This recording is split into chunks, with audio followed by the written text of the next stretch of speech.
என்னோட labour ward experience தான் நான் ஷேர் பண்ண போறேன். கரெக்டா மார்னிங் 8 o'clock லேபர் வார்டுக்கு என்னை கூட்டிட்டு போயிட்டாங்க. லேபர் வார்டுல நிறைய கிளிப்பிங்ஸ் எடுக்கல, இருக்கிறத அட்ஜஸ்ட் பண்ணி போட்டிருக்கேன். உள்ள போகும்போது என்ட்ரன்ஸ்ல ஆபரேஷன் தியேட்டர்னு இருந்துச்சு. பார்த்தா அதுக்குள்ளேயே லேபர் வார்டுன்னு தனியா இருந்துச்சு. போனதும் பாத்தீங்கன்னா 2 சென்டிமீட்டர் கர்ப்பப்பை வாயு ஓப்பன்ல இருக்கு, நம்ம பனிக்கூடத்தை உடைச்சு விட்டுலாம்னு சொல்லிட்டு ஃபர்ஸ்ட் பனிக்கூடத்தை தான் உடைச்சாங்க. இதுக்கப்புறம் தான் லேபர் பெயின்னா என்னன்னு எனக்கு தெரிய வந்துச்சு. ஒரு ட்ரிப்ஸ் போட்டாங்க. அந்த ட்ரிப்ஸ் இறங்க இறங்க எனக்கு அவ்வளோ பெயின் இருந்துச்சு. என்னால அந்த பெயினை தாங்கவே முடியல. ரொம்ப அழுத்துக்கிட்டே இருந்தேன். எனக்கு கண்ணீரே இல்லாம அழுதுன்னு வச்சுக்கோங்களேன். என் கண்ணீரே வத்திருச்சு. என்ன கத்தவும் கூடாதுன்ட்டாங்க. கத்துனா ஸ்ட்ரென்த் எல்லாம் போயிடும், உன்னால புஷ் பண்ண முடியாது அப்படின்னு சொல்லிட்டாங்க. பெயின் வரும்போதெல்லாம் வாயில மூச்சு விட்டுட்டே இருங்க அப்படின்னு சொன்னாங்க. அதே மாதிரி வாட்டர் ஜூஸ்னு லிக்விடா எடுங்க அப்படின்னு சொன்னாங்க. அஸ்வினை என்கரேஜ் பண்றதுக்காக ஒரு 3 hours உள்ள உட்கார வச்சுட்டாங்க. அவருமே உன்னால கண்டிப்பா முடியும் கண்டிப்பா முடியும்னு சொல்லிட்டே இருந்தாரு. நர்ஸ் எல்லாருமே அக்கா உன்னால முடியும் இதுதான் சொல்லிட்டே இருந்தாங்க. கரெக்டா ஒரு 11 o'clock 11:15 சம்திங் டாக்டர் வந்தாங்க. வந்ததும் பாத்தீங்கன்னா ஓகே எல்லாம் ரெடி பண்ணிடலாம் அப்படின்னு சொல்லிட்டு காஸ்டியூம்னா டக்கு டக்குன்னு சேஞ்ச் பண்ணிட்டு வந்துட்டாங்க. எனக்கு சரியான பயமாயிருச்சு. எல்லாருமே மாறி மாறி என்கரேஜ் பண்ணிட்டே இருந்தாங்க, புஷ் பண்ணுங்கன்னு. வலி வரும்போது மட்டும் புஷ் பண்ணுங்க, அதுக்கப்புறம் ரிலாக்ஸ் ஆயிக்கோங்க அப்படின்னு சொல்லி டாக்டர் சொன்னாங்க. டாக்டர் சொன்னதை நான் அப்படியே கேட்டுக்கிட்டேன். என் டெலிவரிக்கு என் ஹஸ்பண்டுமே உள்ளதா இருந்தாரு. எல்லாருமே எனக்கு என்கரேஜ் பண்ணிட்டே இருந்தாங்க. அப்புறம் பேபியோட ஹேர் தெரியுது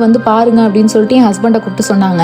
அவருமே பார்த்துட்டு இன்னும் கொஞ்சம் தான் சாமி, இன்னும் கொஞ்சம் தான் அப்படின்னு சொல்லி ரொம்ப என்கரேஜ் பண்ணிட்டே இருந்தாரு. இன்னும் ஒரு புஷ் பண்ணா பாப்பா வெளியே வந்துருவாங்கன்னு எனக்கு நல்லாவே தெரிஞ்சிருச்சு. கூட நர்ஸ் டாக்டர் எல்லாருமே இருந்தாங்க. ஒரு 10-12 பேர் அந்த ரூம்ல இருந்தாங்க. எல்லாருமே எனக்கு செம்மையா என்கரேஜ் பண்ணாங்க. சோ அதனாலவே நல்லா நான் புஷ் பண்ணேன். எனக்கு பேபி வெளியே வந்துட்டாங்க. பேபி வந்த உடனே அவ்வளவு சந்தோஷமா இருந்துச்சு. என் ஹஸ்பண்ட் ரொம்ப அழுதுட்டாரு. எங்க அம்மா சொல்லிட்டே இருப்பாங்க, குழந்தை வெளியே வந்ததும் உன்னோட வலியெல்லாம் போயிரும் சாமி, அந்த குழந்தைய பார்த்தா வலியெல்லாம் போயிரும் எங்க அம்மா சொல்லிட்டே இருந்தாங்க. எனக்கும் அதே மாதிரி தான். குழந்தை பிறந்த உடனே எனக்கு ஸ்டிச்சஸ் போட ஸ்டார்ட் பண்ணிட்டாங்க. இருந்தாலுமே என் குழந்தைய பார்த்த உடனே அந்த வலி எல்லாமே எனக்கு போயிடுச்சு. அதுவும் டாக்டர் கேர்ள் பேபி பிறந்திருக்காங்க அப்படின்னு சொல்லி கொடுத்ததுக்கு அப்புறம் எனக்கு ரொம்ப அழுக வந்துச்சு. எனக்கு ஒரு பக்கம் ஊசி குத்தி லைன் எடுக்கிறாங்க, ஸ்டிச்சஸ் போடுறாங்க. இருந்தாலுமே பாப்பாவை பார்த்துட்டு அப்படியே சிரிச்சுட்டு படுத்துட்டு இருந்தேன். ஸோ எனக்கு இந்த மாதிரி பெயின் இன்ஃபியூஸ் பண்ணி தான் எனக்கு பேபி எடுத்தாங்க. எனக்கு அங்க இருக்க டாக்டர்ஸ்ல இருந்து நர்ஸ்ல இருந்து எல்லாருமே எனக்கு ரொம்ப சப்போர்ட் பண்ணியிருந்தாங்க. அதெல்லாம் உங்களுக்கு அடுத்த வீடியோல ஷேர் பண்றேன். இந்த மினி vlog உங்களுக்கு பிடிச்சிருக்கும்னு நினைக்கிறேன். இந்த மாதிரி வீடியோஸ் பார்க்க சாருஸ் லைஃப் ஸ்டைலை மறக்காம சப்ஸ்கிரைப் பண்ணி வச்சுக்கோங்க. பாய்.